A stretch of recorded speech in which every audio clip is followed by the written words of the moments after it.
வணக்கம் நண்பா. Bajaj Pulsar RS 200ஓட ஃபர்ஸ்ட் அப்டேட் இப்போ தான் வந்திருக்கு அப்படின்னு சொல்லலாம். இத்தனை வருஷத்தில் என்ன பெருசாக அப்டேட் கொண்டு வந்திருக்காங்க அப்படின்னு கேட்டிங்கன்னா, ஒரு சில பேருக்கு இந்த வண்டியோட டைல் லேம்ப் மேலே அவ்வளோ ஒரு அபிப்பிராயம் இருந்திருக்காது.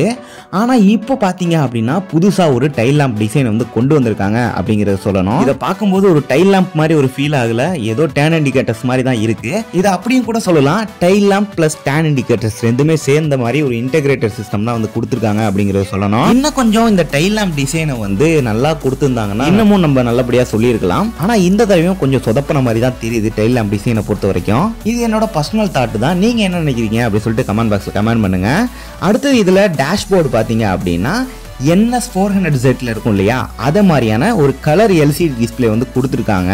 இதுல நீங்க ப்ளூடூத் கனெக்டிவிட்டி, 10x10 நேவிகேஷன் இந்த மாதிரி விஷயங்கள்லாம் வந்து தெரிஞ்சுக்க முடியும். அடுத்ததா ரைடிங் மோட்ஸ் கொடுத்துருக்காங்க. 3 ரைடிங் மோட்ஸ் வந்து நீங்க சேஞ்ச் பண்ணிக்கலாம். மற்றபடி வண்டியில விஷுவலா பாத்தீங்க அப்படின்னா பெரிய சேஞ்சஸ்லாம் இருக்கிற மாதிரி தெரியல.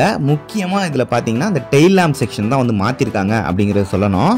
இந்த வண்டியில கொடுத்துருக்க கலர் அப்படின்னு பார்த்தோம்னா பிளாக், ஒயிட் அண்ட் ரெட் அப்படிங்கிற மாதிரி கலர் ஸ்கீம் வந்து கொடுத்துருக்காங்க அப்படிங்கறத சொல்லணும். கொஞ்சம் இப்போ ஏற்ற மாதிரியான ஒரு கலர் ஸ்கீமும் கொடுத்துருக்காங்க.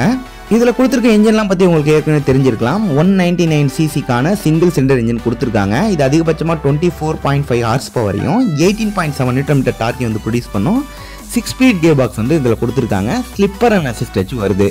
இந்த வண்டியோட பிரைஸ் எவ்வளோ கோட் பண்ணியிருக்காங்க அப்படின்னு கேட்டிங்கன்னா 1.84 லேக்குக்கு வந்து கோட் பண்ணியிருக்காங்க. இதுக்கு முன்னாடி இருந்த வேரியண்ட்டை விட ஒரு 10,000 ரூபா கிட்ட பிரைஸ் வந்து இன்க்ரீஸ் ஆயிருக்கு அப்படின்னு சொல்லலாம். நீங்கள் இந்த அப்டேட்டட் RS 200 பற்றி என்ன நினைக்கிறீங்க அப்படின்னு சொல்லிட்டு கமெண்ட் பாக்ஸில் கமெண்ட் பண்ணுங்க. இந்த வீடியோ பிடிச்சினா மறக்காம லைக் பண்ணுங்க. இது மாதிரி அடுத்த வீடியோவில் பார்க்கலாம். See you later.